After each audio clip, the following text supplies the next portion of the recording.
Senhor. Este é o livro da genealogia de Adão. No dia em que Deus criou o ser humano, a semelhança de Deus o fez. Deus os criou homem e mulher, os abençoou e lhes deu o nome de ser humano.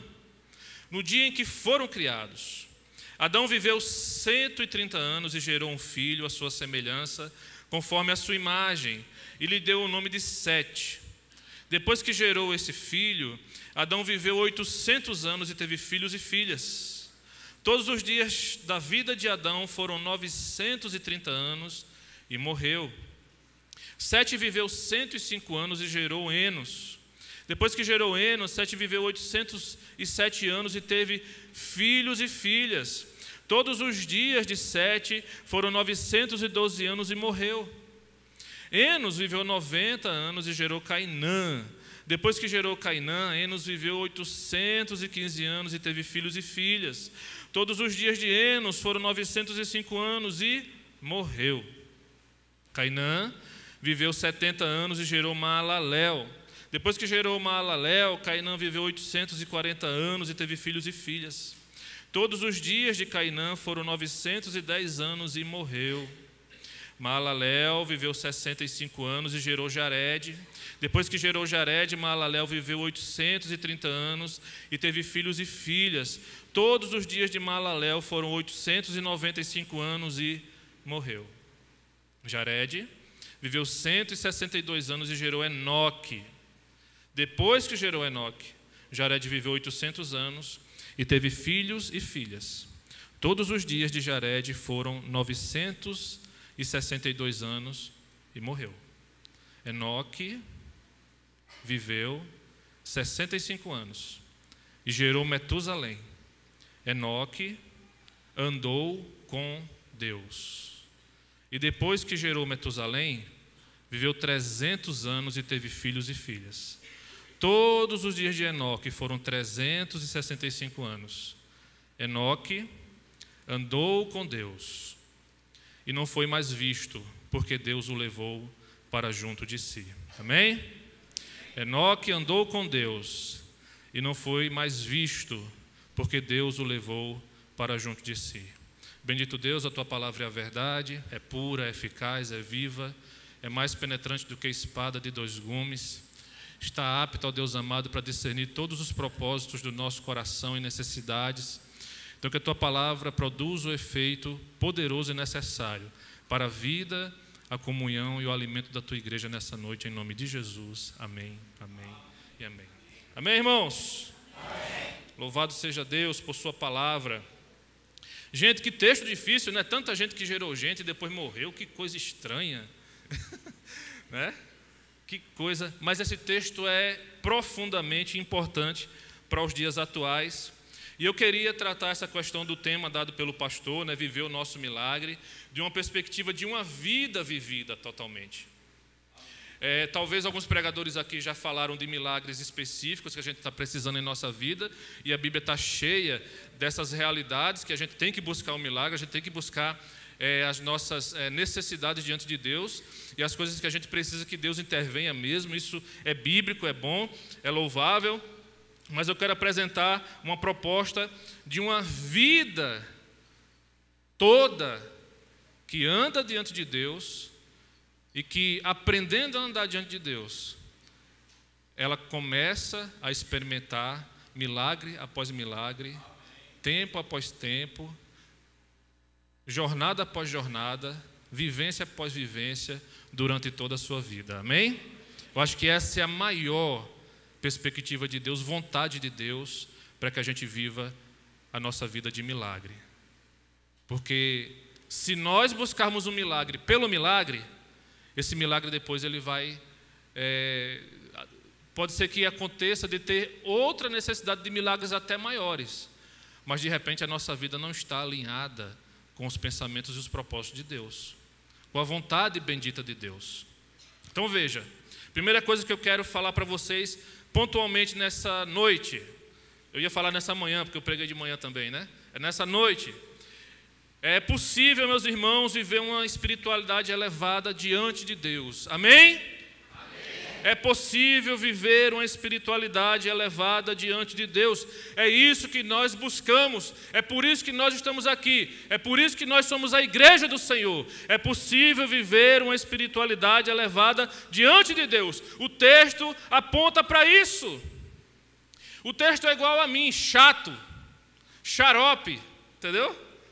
Eu pego no pé dos meus alunos até eles entenderem o que o texto está querendo falar para eles. O texto fala de um monte de gente que gerou gente, geração após geração, e às vezes a gente, se não tiver atenção, a gente fala isso aqui não dá para entender e joga fora. Mas o que Deus está querendo dizer para nós é que geração após geração foi sendo formada e esses homens não se interessaram em aprender a andar com Deus, em viver uma vida elevada, em viver uma vida que agradasse a Deus, em viver uma espiritualidade que pudesse honrar ao nome do Senhor e também receber testemunho de Deus e consequentemente vivenciar os grandes milagres de Deus em suas vidas. Geração após geração, o que aconteceu nessas gerações? Nascia, não é isso? Crescia, se reproduzia e depois, igual aquele humorista, né? Morreu. Morreu. E é impressionante. Trabalho, ganhar dinheiro, construir patrimônio, tudo isso está inserido aqui nessas vidas vividas. E veja que o texto fala uma coisa impressionante, que era o tempo que essas pessoas viviam, que era um tempo extraordinariamente maior do que o que nós vivemos hoje. 800 anos, 700 anos. O calendário não era igual ao nosso de hoje, mas se você for fazer um cálculo reduzindo, vai dar a diferença de poucos anos. Então eles viviam muitos anos mesmo. Deus vai mudar isso lá em Gênesis capítulo 6, por decorrência do dilúvio.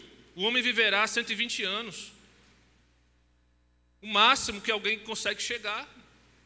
Mas antes disso, eles viviam. E veja que essa vivência toda, essa experiência toda, essa história toda, esse tempo todo diante do Senhor, mas eles só se concentravam nas coisas próprias deles, nos seus próprios delitos e pecados.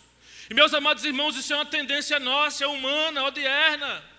Também não é uma tendência somente do Gênesis. O texto está lá para que a gente aprenda a não errar mais como eles erraram, e para que a gente entenda de uma vez por todas que em meio a qualquer geração, corrompida como for, terrível como for, profundamente acharfundada no pecado como for, se alguém atentar para os desígnios santos de Deus, Deus também atentará para essa pessoa e levantará o seu nome para que seja a marca do nome de Deus na terra. Bendito seja o nome do Senhor. Enoque andou com Deus. Quando Deus olha para a vida que você tem vivido, o que é que Ele testemunha a respeito de você? Quando Deus olha para a história da sua vida, o que é que Deus pode testemunhar a respeito de você? O que é que a história das gerações de Deus e da humanidade, o ser humano criado de Deus, escrevendo a história do ser humano, como o pastor Magdiel falou aqui, lendo o Atos dos Apóstolos hoje de manhã, que nós continuamos a escrever a história como igreja. Irmãos, atente para isso, nós continuamos a escrever a história como igreja. Como você quer aparecer nessa história, meu irmão? Como alguém que nasceu, viveu, se reproduziu, teve filhos e filhas e morreu? Ou como alguém que recebeu o testemunho de andar com Deus e andando com Deus vivenciou os grandes milagres que Ele tem para derramar sobre a vida de todo aquele que serve a Ele? Primeiro ponto, é possível viver uma espiritualidade elevada. Amém? Enoque foi o primeiro escritor de livros da história. Enoque foi profeta. Enoque foi uma pessoa que viveu em verdade. Enoque criou filhos. Enoque viveu a vida natural que nós vivemos. Enoque, meus amados irmãos, foi arrolado em Hebreus capítulo 11, versículo 5, como sendo um dos grandes heróis da fé, porque ele atentou de viver uma vida que agradasse a Deus. E essa vida, mais uma vez, vivida desse ponto de vista e dessa resolução, se torna uma vida impossível de não ser visitada pelos grandes milagres do Senhor, pelos grandes livramentos do Senhor e pelos grandes feitos do Senhor nosso Deus. É possível viver uma espiritualidade elevada. Amém? Amém? Deus deseja que você seja mais santo. Deus deseja que você e eu sejamos mais verdadeiros. Deus deseja que você e eu sejamos mais consagrados. Deus deseja que você e eu sejamos mais dedicados. Deus deseja que você e eu, sim, vivamos a vida comum, onde precisamos descansar, ter lazer e tudo mais, mas que queime em nosso coração o desejo de servir ao Senhor e de agradar a Ele nessa terra. Bendito seja o nome do Senhor. Eu já falei aqui alguma vez, não consigo lembrar quando, mas quando eu comecei a trabalhar na igreja, ainda jovem, o chamado de Deus queimou tanto no meu coração, que a minha oração era: Senhor, a primeira oportunidade que o Senhor me der de fazer a tua obra, seja onde for, eu vou fazer, seja qual seja o desprendimento que eu precise ter, eu vou fazer, porque eu não quero simplesmente passar por essa geração. Eu tinha 20 e poucos anos de idade, eu me converti aos 19 anos, e logo no começo da minha conversão, Deus já me deu esse entendimento. E eu lembro que essa oração foi ouvida por Deus, porque quando eu estava com 1 ano e meio no seminário lá em João Pessoa, seminário da missão Juvep, eu recebi o chamado para pastorear. E na minha cabeça de jovem, que era líder de jovens de uma região muito grande no Nordeste, onde viajava ali fazendo eleição de jovens, eu pensava assim: nossa, tanta igreja aqui no Nordeste, né? Deus vai me dar uma igreja dessa aí para me cuidar, para me pastorear. Aí quando Deus me chamou para o Paraná. Eu fui até pensando: Paraná, eu já vi esse estado aí, eu já ouvi falar, mas eu não sei como é. Fui lá no Google pesquisar como era o Paraná. Ponta Grossa. Jesus, existe essa cidade? Aí fui lá, Ponta Grossa, no Paraná. Mas sabe o que foi que as pessoas falaram para mim? Crentes, pessoas que estavam dentro da igreja, falaram assim: você tem um emprego certo, rapaz. Você tem um filho recém-nascido. Sua família está toda aqui. O que é que você vai fazer num lugar que você nunca foi, não sabe onde é, não sabe como é? E a minha resposta simplesmente era a seguinte: pode ser até que eu me frustre. Pode ser que esse desejo ardente seja coisa somente do meu coração. Mas eu não quero olhar para o passado e ver que Deus me deu oportunidades de marcar minha geração, servindo a Ele, me gastando nos propósitos dEle, fazendo algo relevante para a igreja dEle, escrevendo essa história de Deus que está sendo escrita por todos aqueles que amam a Deus no mundo. Quero fazer um pouquinho parte dessa história também. Eu não quero olhar para trás e ver que eu tive essa oportunidade e joguei ela pela janela. Eu prefiro me frustrar do que simplesmente não fazer e simplesmente ir vivendo. Agora, você já imaginou o que Deus tem para fazer através da sua vida? O tempo que você tem ainda para honrar a Deus, para servir a Deus, para glorificar a Deus, para viver uma vida elevada diante do Senhor, para viver uma vida de amor ao próximo, para viver uma vida de amor a Deus, para viver uma vida de obediência ao Senhor. Você já parou para pensar um pouco sobre isso? E a palavra do Espírito ao nosso coração nessa noite é possível vivermos uma vida elevada diante do Senhor, nosso Deus. Ele não quer que a gente passe somente por essa terra. Ele quer que a gente marque essa geração como sendo homens e mulheres que andamos com Deus. Bendito seja o nome do Senhor. Amém? Maravilha. Agora, é interessante o texto, muita coisa que tem no texto, que vai ensinando a gente como é que é esse processo. Eu chamo a atenção de vocês ao versículo 21, que vai falando de todos os nomes, né, que viveram e morreram, mas quando chega em Enoque, como é a nossa base da mensagem, versículo 21 fala uma coisa interessante, que Enoque viveu 65 anos e gerou Metusalém. E é um ponto, né? Enoque viveu 65 anos e gerou Metusalém. Ponto. O que é que o texto está querendo dizer para nós? Porque até aqui, nos primeiros 65 anos de sua vida, ele não fez nada para Deus também. Você entendeu? Talvez ele tentou, talvez ele teve até oportunidades, mas não aconteceu, não rolou. Enoque viveu 65 anos e gerou Metusalém. Foi a grande coisa que ele fez até os 65 anos de vida, gerar o seu primeiro filho. Ponto. E aqui eu aprendo com a palavra de Deus que escrever uma história com Deus leva tempo, meus irmãos. Escrever uma história com Deus leva tempo.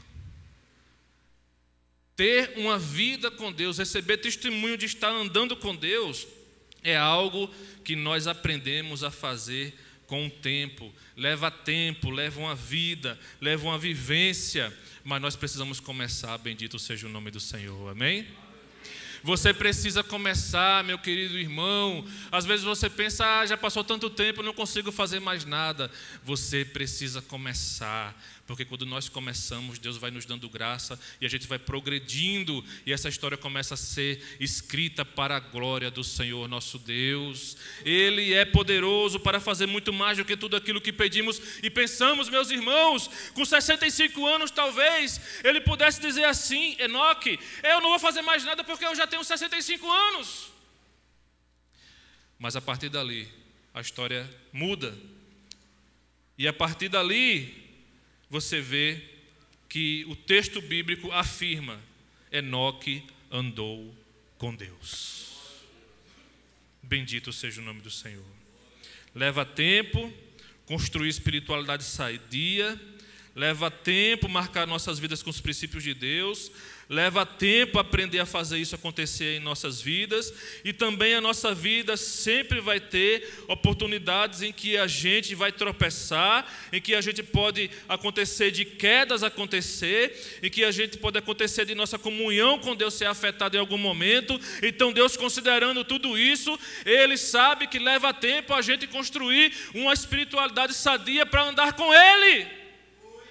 Mas é justamente nesse tempo que Deus vai fazendo com que as experiências deste andar com Ele sejam eivadas de visitações de milagre, para que a gente possa conhecer o caráter santo de Deus, o seu cuidado e o seu amor para conosco, e a gente possa receber graça e poder de Deus em nossa vida, para continuar querendo andar com Ele e querendo honrar o nome dEle, e assim essa história seja escrita na minha e na sua vida, em nome do Senhor, meus irmãos.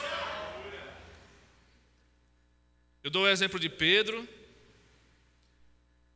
que depois de tanta coisa interessante no começo da evangelização junto com Jesus, ele nega Jesus. O pecado de Pedro talvez foi maior do que o pecado de Judas, em seu início. Porque Judas vendeu ali por uma vaidade, por uma ganância. Entendeu? Pedro negou 3 vezes, meus irmãos. Agora, qual foi a diferença de Pedro para Judas? Pedro se arrependeu. Caiu, vacilou feio, negou o grande Salvador diante das pessoas, mas se arrependeu.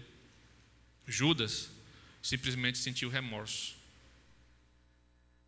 E pela decisão dele, não porque Deus decretou, pela decisão dele, ele se tornou o filho da desobediência, apontado como sendo aquele que ia trair Jesus, e o resultado final dele foi ele mesmo atentar contra a sua própria vida. Deus não queria isso, nem Deus determinou isso, mas foi ele. E quando você erra, quando você cai, quando você peca, quando você comete algum tipo de erro ou de alguma coisa que esfria a sua caminhada, você não pode se desesperar. Porque Deus não é criança, não é menino para não saber que existem essas possibilidades. Deus nos ensina a lutar contra elas. Deus nos mostra o caminho para não cair nelas. Mas esse mesmo Deus é aquele que diz: o justo cairá 7 vezes, mas de todas elas eu o levantarei. Bendito seja o nome do Senhor. O que interessa é se nós somos justos ou não, se existe caráter santo de Deus em nós ou não. E qual a diferença nisso, pastor Fábio? Eu vou dar outro exemplo. Se você não entendeu de Judas e Pedro, eu vou dar outro exemplo. O exemplo de Davi.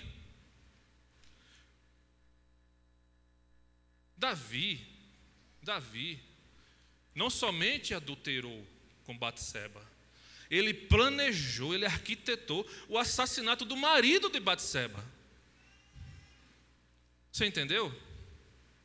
E a cegueira do pecado de Davi foi tão gigante, lá em 2 Samuel, se não me falha a memória, foi tão gigante, que quando o profeta vai confrontar ele, ele fala assim, o profeta diz assim, o que é que você acha de um grande homem, um grande possuidor de bens e de fazendas e de posses, que vai lá no vizinho e rouba a única ovelhinha que o vizinho tem, o que é que você acha que um homem desse merece? Ele fala assim, o quê? Me mostra quem é esse homem aí, porque eu quero matar ele agora. Esse aí merece morrer. Como é que ele faz uma coisa dessa? Ele tinha muita coisa, ele tinha muita ovelha, ele tinha muito bens, e ele vai lá e toma do que tinha uma só. E o profeta Natan olha na cara dele e fala assim, você é este homem. Mas sabe qual é a diferença? Sabe qual é a diferença? O coração quebrantado de Davi. O coração arrependido de Davi. E o caráter de Davi de querer andar com Deus e agradar a Deus. Então ele se arrepende, ele veste pano de saco, ele joga cinza sobre a cabeça, ele clama e jejuma pela vida da criança, enquanto a criança estava viva. Ele faz tudo o que ele poderia fazer, meus amados irmãos, para demonstrar arrependimento e para viver esse arrependimento, e Deus levanta ele novamente para a glória do Senhor, bendito seja o seu santo nome. Então essa é uma pessoa que anda com Deus, não é uma pessoa que está imune a qualquer tipo de erro, mas é uma pessoa que quando erra, ela encontra o caminho de se acertar com Deus, ela encontra o caminho da verdade de Deus, ela assume as consequências do seu erro e não põe os seus erros em Deus e diz assim, eu vou continuar construindo a história de andar com Deus nessa vida, porque eu sei que esse é o projeto de Deus para a minha história. Bendito seja o nome do Senhor, e Deus a ajuda, e Deus a fortalece, e Deus a levanta, e nós encontramos o caminho de continuar agradando a Deus. Louvado seja o seu nome. Essa é a minha concepção de um crente que anda com Deus e que tem caráter. Não é que ele é perfeito, é que ele se submete a tudo aquilo que Deus tem para a vida dele. Agora, quem não tem caráter, não anda com Deus. E aí esconde, mente a vida toda, trapaceia, tenta mostrar aquilo que não é. Só que o nome dessa pessoa nunca vai estar arrolado no nome dos heróis da fé, daqueles que andaram com Deus e receberam o testemunho do Senhor. Amém, meus irmãos? Amém. Na próxima lista que Deus escrever na eternidade, seu nome vai estar lá? Meu nome vai estar lá? Nosso nome vai estar lá? O nome da ICPI Estiva Gerbe estará lá, meus irmãos, arrolado nos céus, como sendo o nome daquelas igrejas na terra que continuaram a história do Senhor e receberam o testemunho de andar com Deus. Bendito seja o Senhor Deus de nossa vida e de nossa salvação. Então, meu irmão, em nome de Jesus, coloque no seu coração o desejo de cada dia mais agradar o Senhor, de cada dia mais receber graça do Senhor, poder do Senhor, vida do Senhor, poder do Espírito Santo em sua vida, e você poder ser uma vida que vai marcar a história como sendo uma vida que andou com Deus e que recebeu o testemunho dele. Bendito seja o seu nome. E os milagres do Senhor assim façam parte da sua vida e da sua história. Então, com respeito aos milagres, eu posso dizer para você que vivemos num mundo onde está muito estranho essa busca por milagres e por benefícios de Deus, quando que a vida da pessoa não está disponível para viver essa história de andar com Deus. Então, infelizmente, temos igrejas e igrejas que oferecem isso. Temos um modelo de igreja hoje no Brasil, que são as igrejas neopentecostais, que nem membresia tem. Isso é um agravante seríssimo, porque se a igreja não tem membresia, quer dizer que não existe relacionamento nem compromisso entre aqueles irmãos. O que é que existe? Existe um objetivo de ir ali na igreja atrás de alguma coisa. Eu posso dizer que os irmãos não são sinceros, que não estão querendo Deus? Eu não posso dizer isso. Mas eu posso dizer que quem oferece isso para eles está oferecendo de maneira errada. Porque não é esse o objetivo da Bíblia, que você vai buscar Deus somente pelo milagre. E aí, como eu falei de manhã, eu explico agora à noite. O milagre nunca é pelo milagre. Nenhum texto da Bíblia que você vai enxergar Deus fazendo milagre, Jesus fazendo milagre, é simplesmente pelo milagre. Sempre existe o lado B do milagre. O lado A do milagre é o milagre, é o poder, é a glória, é a cura, é a renovação, é aquela coisa cataclísmica que o homem não pode fazer e a gente vê acontecendo debaixo dos nossos olhos. Mas o lado B do milagre que Jesus sempre vai deixar claro é: o que é que você vai fazer com isso agora? O lado B do milagre é: vá e não peque mais. O lado B do milagre é: vá lá na sua cidade e pregue para os seus. O lado B do milagre é: agora viva uma vida digna diante de Deus. O lado B do milagre é: você foi visitado por Deus por conta da misericórdia do Senhor, agora honre a Deus e aprenda a andar com Deus, bendito seja o nome do Senhor. Ao passo de que aqueles que buscam milagre, às vezes até podem receber algum tipo de milagre, ou até experimentar algum tipo de coisa espiritual nesse sentido, mas eles não têm a consciência de que são obrigados a andar com Deus e a viver essa vida de inteireza diante do Senhor e se esforçar para isso. Esses não são dignos do milagre. Agora eu podia entrar por um caminho aqui, que eu não vou entrar porque senão eu vou me estender e não vai dar tempo de explicar tudo. Mas é uma veia que até o diabo usa hoje para enganar as igrejas. Que existe um milagre que vem de Deus, existe um milagre que é produzido pela artimanha dos homens, que é mentira, existe um milagre que é produzido pelo diabo, que é muito parecido com o que Deus faz, porque o diabo é tão terrível que ele é especialista em imitar as coisas que Deus faz. Então, o milagre é muito bom. O milagre é muito necessário. O milagre é muito glorioso. Mas andar com Deus é melhor. Ser amigo de Deus é melhor. Ser íntimo de Deus é melhor, meus amados irmãos. Receber testemunho de que andamos com Deus é muito melhor. Bendito seja o nome do Senhor. Onde você chega, as pessoas dizem o que de você? Fulano é homem de Deus, é mulher de Deus, é um jovem de Deus. Ou o que é que eles estão falando de você? Peça a Deus força para você receber esses testemunhos, que são marcas de que a gente anda com Deus, de que Ele é poderoso em nossa vida, bendito seja o seu nome. Amém? Mas eu não quero tirar de maneira nenhuma a importância da experiência do milagre, porque é impossível que a gente viva diante do Senhor nessa perspectiva de andar com Deus e a gente não seja agraciado pelos milagres do Senhor. Eu dei o testemunho de manhã que o milagre mais poderoso é aquele que a gente não busca muitas vezes, que ele vem como sendo um socorro de Deus para nós, que Deus sabe que a gente está precisando naquela hora. Ou aquele que a gente está buscando porque a gente sabe que tem que buscar, mas a gente busca sem força nenhuma, sem condição nenhuma, sem certeza nenhuma de que aquilo vai acontecer, mas a gente sabe que tem que buscar e a gente faz a nossa parte. Então eu testemunhei do período que minha esposa foi acometida de uma embolia, na época da pandemia. E foi uma das épocas mais terríveis da minha vida, porque a pandemia estava em alta, um monte de gente morrendo em todos os lugares.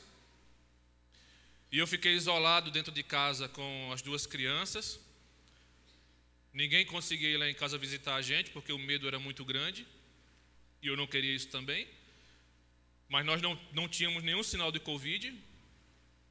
E a minha esposa internada na UTI. E os médicos dizendo, é Covid. Aí fazem exame atrás de exame, exame atrás de exame, e e não acusava Covid. Depois de 2 semanas, eles começaram a suspeitar de embolia pulmonar, no que depois se confirmou. Mas a embolia pulmonar, do jeito que ela teve, 1/3 das vezes mata em 1 hora. Se em 1 hora você não socorrer a pessoa rapidamente para o hospital, ela morre. E ela passou 2 semanas sofrendo com essa embolia, até que os médicos pudessem descobrir. Uma época de trevas, uma época de dor. Eu lembro quando eu cheguei na garagem de casa com o carro e o Joaquim olhou pela janela que não viu a mãe dele do lado do carro. Primeira coisa que ele perguntou: cadê minha mãe? Eu falei: ficou no hospital. Aí ele baixou a cabeça e se escondeu debaixo do sofá. E deu trabalho para tirar ele debaixo do sofá. Passou 2, 3 dias em casa sem falar nada, deitava no colchãozinho dele, acordava, dormia, triste. E sobreveio sobre nós um sentimento terrível, tremendo, de perca, de luto. O sentimento que eu tinha não era: Deus vai fazer um milagre, Deus vai nos livrar disso. Mas o sentimento que eu tinha era: eu vou perder a minha esposa. Eu não tinha muito o que fazer. Durante o dia eu não podia demonstrar fraqueza por conta das crianças, mas à noite a única coisa que eu podia fazer era clamar a Deus e orar. Eu lembro que eu pegava as almofadas do sofá, e eu falei de manhã aqui, né? Nordestino assim que fica meio que querendo ser forte, né? Que não chora, essas coisas todas, mas também quando chora é um desespero, né? Aí eu colocava as almofadas por cima da cabeça para as crianças não acordar, e ali eu clamava a Deus, e eu dizia assim: eu já ouvi tanto testemunho, Senhor, de homens que disseram assim diante do Senhor, quando seus filhos, quando suas esposas estavam no leito da morte, dizendo assim: Senhor, eles são teus, se o Senhor quiser, leve, porque foi o Senhor que deu, o Senhor pode tirar. Eu não tenho coragem de falar isso. Eu sei que seria o certo, eu sei que seria mais espiritual, eu sei que seria uma coisa que de repente mostraria a minha fé, mas eu não consigo falar isso. Tenha misericórdia, Senhor. Tenha misericórdia de mim, tenha misericórdia dos meus filhos, tenha misericórdia da minha esposa. Então não tinha nada em mim que pudesse produzir aquele milagre. Eu estava debilitado, fraco. Teve um dia desses na madrugada lá, Magdiel, que o hospital ligou, que ela tinha que fazer um exame em Mojimirim, de 5 horas da manhã, rapaz. Eu digo: pronto, a mulher morreu. Eu me levantei todo me tremendo. Como é que eles ligam de 5 horas da manhã, meu? Quer matar a gente? Ele já está debilitado. E, irmão, pense no sofrimento. E aí, o que é que eu quero que vocês entendam com esse testemunho? O que é que eu quero que vocês entendam? Que esses milagres de Deus, eles não vão nos alcançar por aquilo que a gente faz ou deixa de fazer. Mas se a gente anda com Deus, a gente vai experimentar eles em fases da nossa vida. Bendito seja o nome do Senhor. Fábio, mas você está falando aí que Deus livrou a sua mulher no leito de morte, mas nós temos testemunho de irmãos aqui que perderam seus cônjuges. E aí, você vai entender também, olhando a vida santa desses irmãos, que Deus também visitou eles com milagres. Mas não o milagre de ver o seu cônjuge sair daquele leito mais uma vez, mas agora o milagre de fazer com que esses irmãos continue caminhando na presença do Senhor e vivenciando essa vida de milagre, de aprender agora a viver longe daquela pessoa que ele aprendeu a amar e viver a sua vida toda. Isso também é visitação de milagre de Deus. Isso também é glória de Deus. Porque se fosse por nossas forças, nós não ficaríamos de pé diante de Deus em nenhuma dessas situações. Se fosse por nossas forças ou por nossa simples humanidade, nós diríamos: esse Deus é indigno de nós servirmos a Ele. Ele deixou com que meu filho partisse, Ele deixou com que meu cônjuge partisse, Ele deixou com que eu perdesse a minha empresa. Eu não quero mais servir esse Deus. Mas não, meus amados irmãos, nós continuamos lutando, nós continuamos crendo, nós continuamos andando, e Deus continua fazendo milagre em nossa vida, e nós recebemos testemunho de estar andando com Deus. Aconteça o que acontecer em nossa história, bendito seja o nome do Senhor. Aconteça o que acontecer em nossa história, porque se Deus livrar, Ele é Deus. Se Deus não livrar, Ele continua sendo Deus. E a gente precisa saber interpretar os milagres de Deus em nossa vida, porque estar na presença dEle é um milagre contínuo. Quem era eu e quem era você, meu irmão?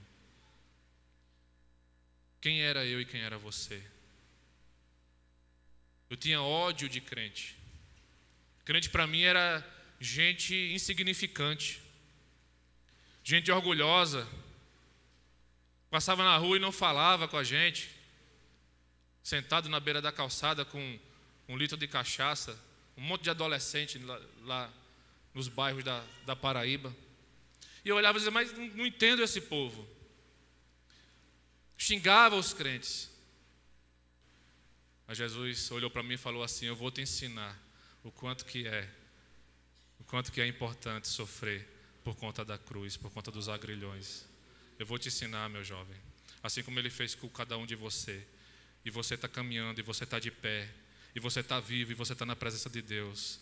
E você é alguém que está construindo uma história de quem está andando com Deus. Bendito seja o nome do Senhor. Amém?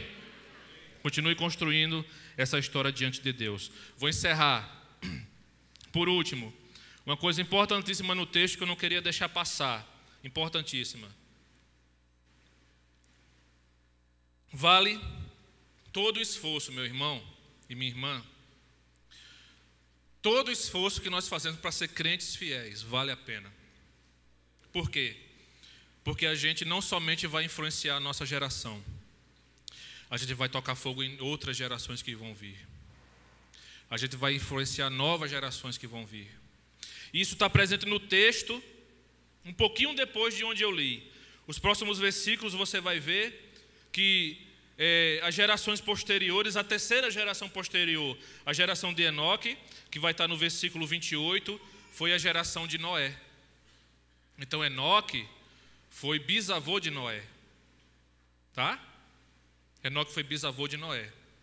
E antes de Enoque, ninguém tinha recebido testemunho de ter agradado a Deus, andado com Deus. Agora, depois de Enoque, o que é que aconteceu? Noé foi tido como um homem justo e íntegro diante de Deus. Com quem Noé aprendeu a ser justo e íntegro diante de Deus? Com as histórias e os testemunhos daquele que tinha sido o primeiro na história a receber o testemunho de ter andado com Deus, o seu bisavô Enoque. Agora pense comigo. Se você continuar andando com Deus, se você continuar agradando a Deus, se você continuar fazendo a sua parte no que diz respeito a engrandecer o nome do Senhor nessa terra, é impossível que as suas gerações não sejam atingidas por isso. Os seus filhos, os seus netos, os seus bisnetos. É impossível que o favor e o milagre de Deus ele não venha somente sobre a sua vida, mas também sobre a vida das suas gerações, meus amados irmãos. Então vale a pena andar com Deus. Vale a pena se dedicar a Deus. Vale a pena se consagrar a Deus. Vale a pena fazer com que nossa vida seja totalmente colocada diante de Deus, do seu altar e da sua glória.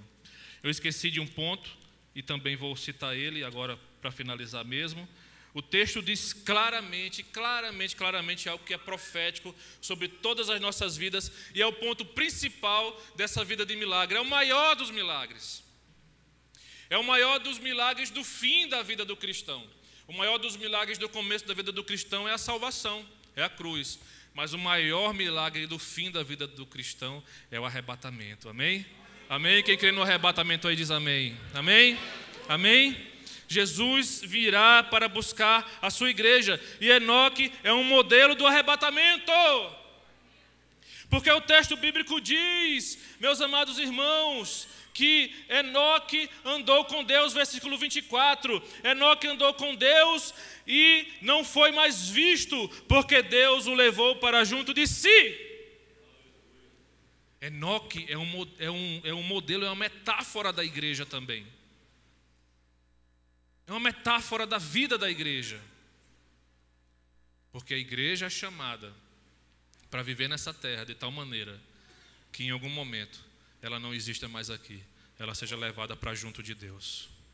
E particularmente a minha vida e a tua vida também, seja uma vida que esteja preparada para ser essa vida que não anda mais aqui, mas foi levada para junto de Deus, para a presença de Deus, foi arrebatada por Deus, sofreu e vivenciou, experimentou esse milagre da grande promessa de Deus para a sua vida. Como é que está, meus amados irmãos, a sua vida nesse sentido? Você tem se preocupado mais com as coisas daqui? Ou você tem pensado nessa perspectiva de que a nossa verdadeira história, ela somente começa aqui, mas ela está sendo preparada para o porvir? E se você despreza essa verdade, eu falo isso sem medo de errar, qualquer um de nós que desprezemos essa verdade, nós não iremos conseguir andar com Deus. Porque tudo que vai dominar o nosso coração vai estar aqui, nessa terra terrível e perecível. Mas quando a gente olha para o porvir, quando a gente foca no céu, quando a gente sabe que o amanhã está logo ali. A morada celestial está logo ali. A nossa história com Deus, ela está para começar ainda de uma maneira plena. O já ainda não de Deus está para começar de uma maneira plena em nossa vida. Nós encontramos forças para escrever essa história, para continuar vivenciando os milagres de Deus e dizendo: Senhor, faz com que a nossa vida seja uma vida que seja marcada pelo Senhor e receba o testemunho de ter andado com o Senhor aqui no nome de Jesus. Amém? Seja assim sobre a minha vida, que seja assim sobre a sua vida, no nome do Senhor. Curve sua cabeça, nós vamos orar, o grupo de louvor vai vir para engrandecer o nome do Senhor. Ore comigo no nome de Jesus. Pai bendito, a Tua palavra, ela é a verdade, ela foi pregada. A Tua palavra, Deus amado, ó Deus bendito, é aquela que sonda as nossas vidas e corações. E nós pedimos mais uma vez, ó Pai, que aquilo que eu não pude falar, que aquilo que eu não pude transmitir, que o Teu Espírito Santo profundamente transmita, fala e ministre no coração dos meus irmãos. E que o Senhor me ensine, acima de tudo, ó Deus amado, a andar contigo, assim como todos os meus irmãos aqui, Pai. Nós queremos fazer parte dessa história, daqueles que marcaram a história com o testemunho de ter andado na presença do Senhor. Pai amado, faz isso em nossas vidas, em nome de Jesus. Amém e amém. Deus abençoe meus irmãos.